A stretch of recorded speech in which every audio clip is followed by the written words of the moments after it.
మాజీ సభ్యుడు విజయసాయిరెడ్డి కీలక వ్యాఖ్యలు చేశారు. రాష్ట్రంలో రాజకీయ శూన్యత ఉందని, దీనిని భర్తీ చేయాల్సిన అవసరం కనిపిస్తుందని అన్నారు. మరి ఇది నిజమేనా?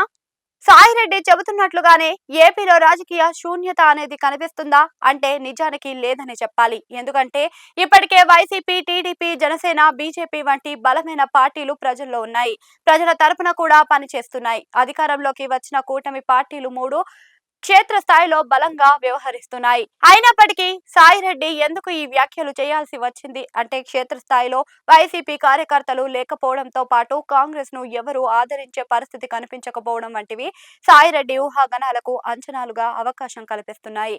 నిజానికి చెప్పాలి అంటే రాష్ట్రంలో గత ఎన్నికల్లో కమ్యూనిస్టులు, కాంగ్రెస్ సహా అనేక చిన్న చితక పార్టీలు పోటీ చేసినప్పటికీ టీడీపీ కూటమి, వైసీపీ మధ్యనే పోరాటం జరిగింది. అధికారం కూడా కూటమికి దక్కడం వెనుక ఈ రెండు పార్టీల మధ్య ఉన్న బలమైన రాజకీయ వ్యూహం ఫలించేలా చేసింది.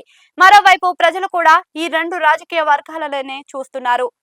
ఇతర పార్టీలను పెద్దగా పట్టించుకునే పరిస్థితి కూడా కనిపించడం లేదు. అయితే వైసీపీ లేకపోతే కూటమి అన్నట్లుగానే ప్రజల మధ్య కూడా చర్చ నడుస్తుంది. కాబట్టి సాయిరెడ్డి చెబుతున్నట్టుగా రాష్ట్రంలో రాజకీయ శూన్యత గాని, రాజకీయ గ్యాప్ కానీ ఏమీ లేవు.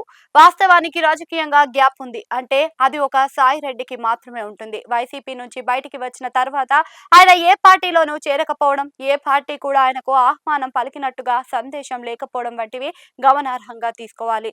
సాయిరెడ్డి తన గ్యాప్ ను రాజకీయ గ్యాప్ గా చూపించే ప్రయత్నం చేస్తున్నారా అన్నది ఆసక్తిగా మారింది. ప్రస్తుతం సాయిరెడ్డి వంటి వారు కొంతమంది ఖాళీగా ఉన్నారు. ఇటు కేసుల పరంగా కానీ, అటు వ్యక్తిగతంగా కూడా వారు ఇబ్బందులను పడుతున్న విషయం తెలిసిందే.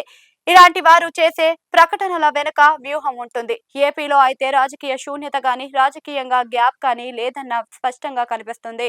కాబట్టి ఎట్టి పరిస్థితుల్లో సాయిరెడ్డి చెబుతున్నంత గ్యాప్ అయితే లేదు. ఒకవేళ ఉన్నా దాన్ని భర్తీ చేయడానికి షర్మిల, అదే విధంగా కమ్యూనిస్టులు కూడా ఉన్నారు.